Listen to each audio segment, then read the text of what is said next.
A partir de este video, una serie en que revisaremos hechos poco conocidos sobre un sinnúmero de temas, personajes ilustres, hechos históricos y otras curiosidades interesantes en la historia de la humanidad.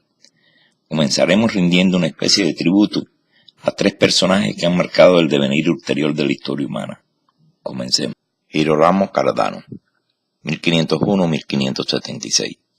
Filósofo, matemático y médico milanés. Nació en Pavia, en el antiguo ducado de Milán, el 24 de septiembre de 1501, y fallecido en Roma el 21 de septiembre de 1576, cuyo nombre de pila, Girolamo, aparece transformado en algunas fuentes escritas, en Gerolamo o en la forma castellana Jerónimo. Paradigma modélico del talante humanístico del Renacimiento, se interesó por todos los campos del saber y compaginó a lo largo de toda su azarosa y novelesca trayectoria vital su dedicación profesional a la medicina con la enseñanza de matemáticas y la reflexión filosófica, materia esta última en la que acusó una notable influencia del neoplatonismo. Fue conocido en su tiempo en los círculos científicos de todo el mundo por su extensa cultura y su escasa aceptación de los errores, así como por su heterodoxia científica y su ferviente defensa de la astrología. Por ejemplo, en 1570 fue encarcelado por la Inquisición por haber hecho el horóscopo de Jesucristo. Por otra parte, curó a un cardenal escocés de asma, prohibiéndole dormir en su lecho de pluma, es decir, anticipando el concepto que hoy en día llamamos alergia. Más increíble resulta el hecho que algunos biógrafos afirman de que Cardano pronosticó su muerte para el 21 de septiembre de 1576. Al ver que se acercaba a esa fecha sin ningún signo de enfermedad o debilidad, no pudo soportar equivocarse y tomó la firme resolución de completar un ayuno total, que provocó su muerte y el cumplimiento de su profecía en la fecha señalada. Albert Einstein nació el 14 de marzo de 1879 y murió el 18 de abril de 1955. Fue un físico alemán nacionalizado suizo primero y posteriormente estadounidense. Es el científico más conocido e importante del siglo XX.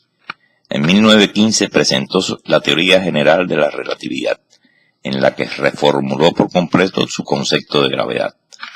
Obtuvo el Premio Nobel de Física en 1921 por su explicación del efecto fotoeléctrico y sus numerosas contribuciones a la física teórica y no por la teoría de la relatividad, como muchos piensan. Paradójicamente, los padres de Einstein llegaron a temer muy seriamente que su hijo fuera retrasado mental, al ver que hablaba con mucha dificultad hasta los 9 años de edad. Y no es que entonces mejorase, al parecer le costaba mucho poder responder hasta las preguntas más sencillas. En el colegio arrastró unas calificaciones muy bajas, salvo en matemáticas. Fracasó en su primer intento de ingreso en el Instituto Politécnico de Zúrich y al acceder al mercado laboral tuvo muchísimas dificultades en encontrar y mantener empleo. Pero, mientras tanto, ya estaba labrándose una de las aportaciones más significativas de toda la historia de la ciencia, y también una de las más pasiones encontradas se desató en vida. Por ejemplo, en vida de Einstein se fundó una asociación en su contra. Incluso una persona fue llevada a los tribunales por incitar a su asesinato, siendo condenada a pagar una irrisoria multa de $6. Algo después se llegó a publicar un libro con el título 100 autores contra Einstein, ante cuya publicación Einstein exclamó: si yo no tuviera razón, bastaría con uno solo.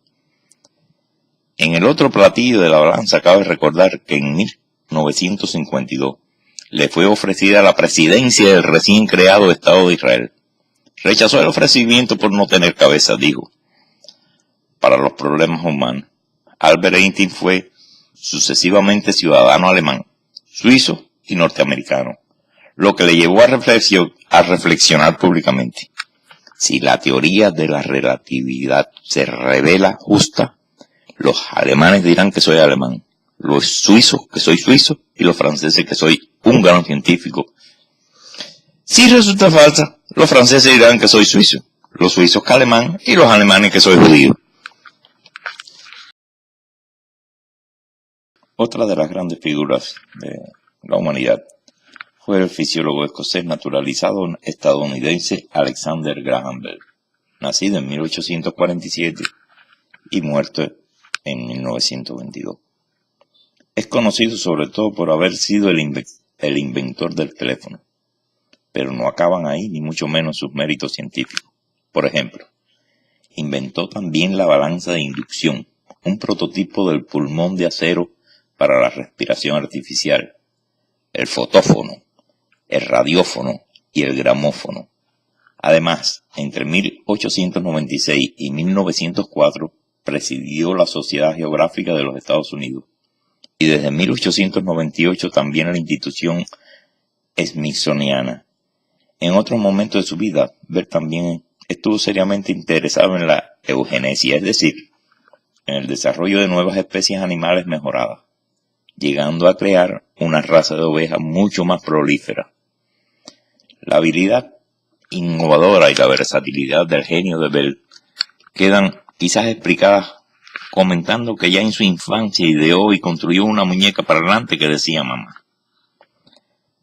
Pero uno de los inventos más curiosos y menos conocidos de Bell fue un instrumento localizador de metales dentro del cuerpo humano. Este invento surgió al serle encargado urgentemente que encontrase dentro del cuerpo del presidente de los Estados Unidos, James A. Garfield, la bala que le había herido gravemente en un atentado ocurrido en 1881. La máquina que él diseñó para este fin, teóricamente perfecta, no fue eficaz, sin embargo, por la absurda razón de que las pruebas se llevaron a efecto en el propio lecho en que yacía Garfield, y nadie cayó en la cuenta de retirar el colchón de muelles metálicos sobre el que reposaba el cuerpo herido del presidente. Fracasado por tamaña negligencia este intento de exploración mecánica externa, los médicos se decidieron a llevar a cabo una exploración quirúrgica que trajo como consecuencia una infección que, al extenderse por todo el organismo del desdichado presidente, le causó la muerte pocos días después. Sin embargo, el prototipo de detector de metales de Alexander Graham Bell funcionaba a la perfección, como luego se comprobó. Mas la casi inmediata aplicación de los rayos X a la medicina hizo que la máquina quedara pronto obsoleta. Por otro lado, Bell, dando una nueva prueba de su versatilidad, fue un apasionado de la velocidad, aficionado a las lanchas hidroplano, estableció en una de ellas una marca de velocidad sobre el agua en 1919. Cuando ya tenía 72 años, superando los 116 kilómetros por hora.